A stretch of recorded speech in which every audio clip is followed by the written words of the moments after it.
It is almost 6 a.m. in the morning and search and rescue volunteer Pam is waking up to get ready for the day. The sky is extremely cloudy, the wind is blowing strongly and the radio is warning about an oncoming storm, but Pam ignores it. After having breakfast, Pam puts all her climbing equipment together, making sure she is not missing a single item in case of emergency, then leaves the house as she glances at a picture of her late daughters. Her next stop is the local diner. The owner Dave doesn't like the idea of Pam hiking up Mount Washington alone, especially since phones don't have signal up there, but after 30 years of doing those trails daily, he is already retired and can't be her chaperone. He also reminds Pam of the ominous weather forecast, yet this is still not enough to make her change her mind. Today is a very special day, so she can't cancel this trip. Besides, the mountains make for better therapy, they listen but never talk back. Afterward, Pam drives to the base of the mountain, and it's almost 7 a.m. by the time she gets there. As she parks, she meets two campers that are leaving after spending 2 freezing nights in the area. They haven't seen anyone else up there, which is weird because there is one more car parked nearby. Once she puts all her equipment on and leaves a map of her route on the windshield wipers in case of an emergency, Pam begins making her way up the trail. First she has to cross a forest and a river, and she keeps her mind active by quoting Edward Abbey's Desert Solitaire. When she finally reaches the path that goes up, she takes off her sweater to be more comfortable, not minding the cold at all. All the stones on the ground make hiking more difficult than it looks, and Pam ends up tripping when one of her hiking staffs breaks. Thankfully, she does not get hurt, so she takes a break to have a drink, fixes the staff with some tape, and notices the dark clouds taking over the sky before she keeps going. After crossing another river, Pam reaches the snowy areas of the mountain by almost 10 a.m. and puts back her jacket before she freezes. The storm is coming closer and the wind is already blowing snow in her face, but Pam keeps her enthusiasm up by taking the occasional breaks. Hot cocoa helps her keep warm, and putting special chains around her shoes will make it easier to climb. By 10:30, the cold is so bad that Pam has put on her whole gear, and whenever she takes a break, she must sit behind rocks not to be blown away. When she starts climbing the final stretch, she comes across a purposefully built pile of rocks and notices a shadow at the top of the mountain. To get their attention, Pam blows her whistle, but she doesn't get a reply. It is almost 11 a.m. by now, meaning she isn't doing a good time, and another clue is about to delay her even more. There are sneaker footprints on the snow. Blowing her whistle and yelling a few words to be heard, Pam follows the footprints to find the person behind them. She is so distracted by this though, that she doesn't notice a hole in the ground and falls in it. Pam tries to climb out a couple of times, but she keeps slipping back in, and her hands are getting hurt. Blowing her whistle does nothing, and she begins considering giving up, but as she closes her eyes, her mind is flooded with memories of her daughters. Seeing this as a sign, Pam decides to try again, and this time, she manages to get out. Water is in order to celebrate the effort, but sadly her bottle is empty. After covering the hole with a bunch of branches, she climbs up the last part of the trail and makes it to the mountaintop by 1 p.m. There, she finds a man sitting in the snow freezing to death because he isn't wearing the proper gear. Pam tries to talk to him, explaining she works with the rescue team, but there's no reaction from the man, thus she decides to call him John. Getting him warm is the most important thing, so Pam takes off his clothes to rub his limbs and dresses him up with some of her own extra garments. She also covers him with a body bag until he regains consciousness, promising to get him out of here. By 1:38, the pair has started to make their way down the mountain. John can barely walk, and Pam must pick him up every time he trips. Once he's regained more clarity of mind, John begins saying he can't go back and tries to return to the mountaintop, so Pam must make an extra effort to pull him along. By almost 3 p.m., they are about to reach the edge of a cliff, so John uses the little energy he has to run and do what he has in mind. Fortunately, the snow cushions his fall, but he does hurt his leg when it hits a rock. Pam still refuses to leave him behind and helps him get out of the snow, causing John to scream as soon as she touches his leg. Half an hour later, the duo has managed to find rocks big enough to sit under and take a break. Pam has to stop John from eating snow because that will dehydrate him more, and tries to distract him by asking him if there is anyone waiting for him. John confesses he has a cat named Cat, and Pam chats a bit about pet preferences before insisting to get going again.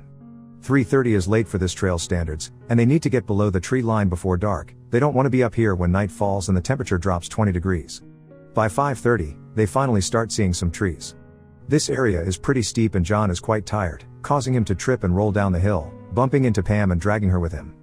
With his mood getting worse, John once again says he can't keep going and tells Pam to leave him alone, but she refuses. Now that they're among the trees, the wind isn't hitting them on the face, so Pam takes the chance to take a closer look at John. Explaining she is a nurse, she offers him some pills, hot cocoa, and some chocolate before checking out his wounded ankle. It's swollen up a lot, thus Pam bandages it up and then covers it with her last pair of extra socks.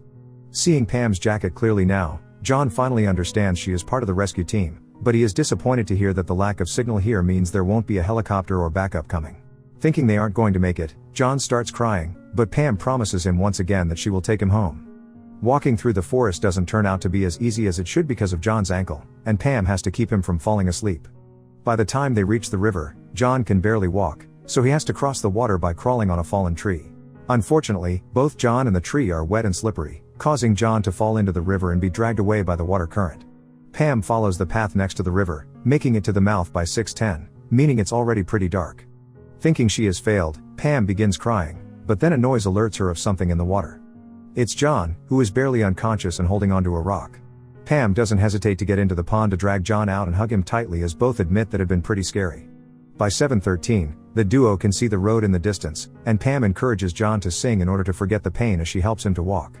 She actually likes the song he chooses because it reminds her of her daughters. By 10:44, after John has put on the bag to stay warm, the pair is crossing the forest when Pam sees a car driving down the road. She runs after it to try to stop it and ask for help, but sadly, she isn't fast enough. John freaks out, thinking he's been abandoned, so when Pam finds him again, she needs to convince him once more that they have to keep moving. It is almost 11:30 when they finally reach the cars. Pam leaves John resting against the trunk while she starts the engine and turns on the heater, but instead of waiting, John runs to his own car and drives away. There's nothing she can do to stop him, so Pam returns home and quickly takes care of her body. After a stop at the toilet, she takes off her wet clothes and raids her fridge, which ends up with her taking a nap right there on the kitchen floor.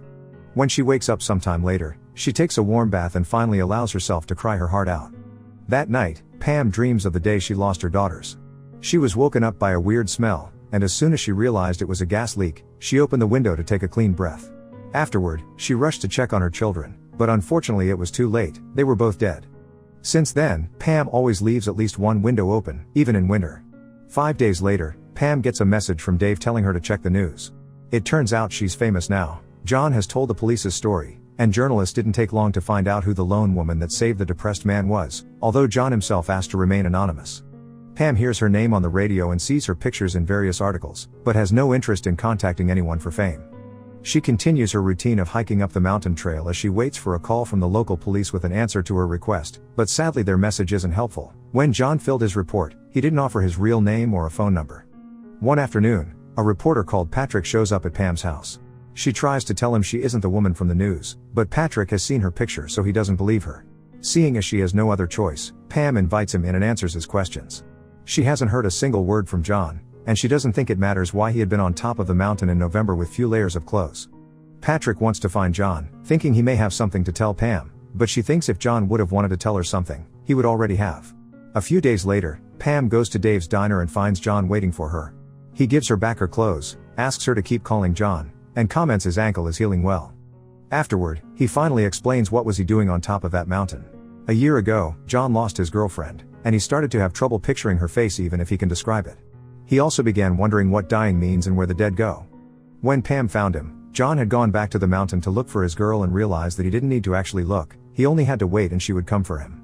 Instead of hearing her though, John heard Pam, and he's very grateful for that. In return, Pam tells him the story of how she lost her daughters and confesses back then, she had wanted to end things just like him. John wonders if it ever gets easier, and Pam tells him that even in a storm, there is so much beauty. Later that day, Pam goes through some memories of her girls and hikes up the mountain again to see the beauty of the sunset. The real Pam went on to raise 4 children. At 67, she left New Hampshire to become a dedicated patrol volunteer in various national parks in the western U.S. John is a constant reminder to Pam that it only takes one person to change someone's life, and he changed hers. Make sure to subscribe and turn on notifications so you can watch more videos like this. Thanks for watching.